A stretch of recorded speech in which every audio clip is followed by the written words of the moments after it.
This one's difficult to talk about because myself and Daniel were talking about this, and there was a recent update. And as it currently stands, at least was the article in front of me, it says 1 dead, 2 missing in a massive Illinois plant explosion felt 20 miles away. There was a report where there was about possibly 4 people dead. And this took place in Waukegan, Illinois. And the facility that blew up was AB Specialty Silicones plant, again located in Waukegan, Illinois. It was operating at the time of conflagration, and 2 workers are still unaccounted for. This was stated from the Waukegan Fire Marshal on that day. Basically, the explosion was so big that it was felt up to 20 miles, and it rained down debris over a mile radius. Firefighters are still waiting for heavy equipment, which will allow them to basically search for areas underneath the structure. The blast was very heavy, and a lot of homes were shattered. There was a lot of large pieces and debris, and this kind of goes back to something that we've talked about a lot here on Hardlands Media, and that is basically accountability. Is that the video? Yeah. Okay, Daniel, why don't you switch it over and actually show the folks the video of the explosion? Again, this is very disturbing, and I apologize. It's something we don't like seeing. I don't like seeing people get hurt, but play it.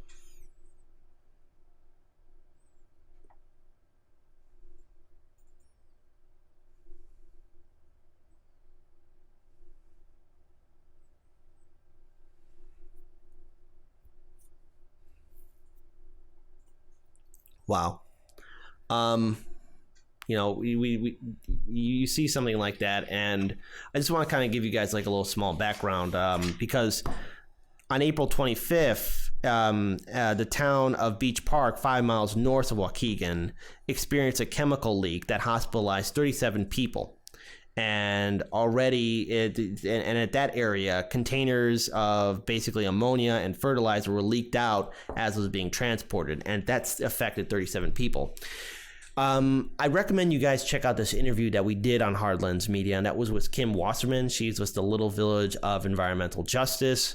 And a lot of you, especially our national and international audience, have asked us questions about, well, how come there's an asphalt plant in a community where there's a public park and 2 schools and homes and apartments? How come there's, these large trucking facilities and warehouse and industrial facilities in Pilsen or other parts of the south side and west side areas of Chicago? And she explains to us in detail about what's really happening in our state. And one of the concerns that I have is that there's an asphalt plant in the 12th Ward next to McKinley Park. It was built there without the community's knowledge. And look, I'm not sure if asphalt plants are prone to blow up or not, but again, accidents happen. It doesn't have to be an explosion. It could be a leak or some kind of chemical leak or something that can go wrong, and then the community is impacted with some dangerous chemicals or pollution that could affect young people and senior citizens.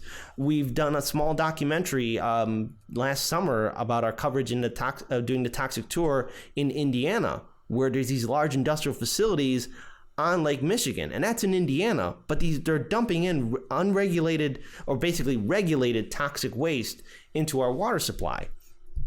And so I'm wondering who is responsible for not only turning a blind eye to how this AB Specialty silicone plant in Waukegan blew up, but I also want to know, well, who's keeping an eye on some of the other industrial facilities in the state of Illinois?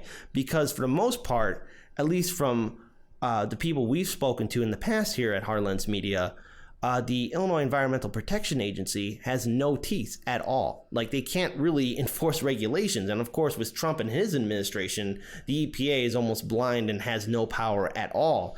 And it's a danger when there's not enough regulations and protections on these facilities, because if you do a hands-off approach, they're bound for failure. And because of Citizens United and because money is speech and corporations are people, the people who own these industrial facilities can basically buy off the elected officials to basically turn a blind eye and not support policies that would call for regulations and environmental protections.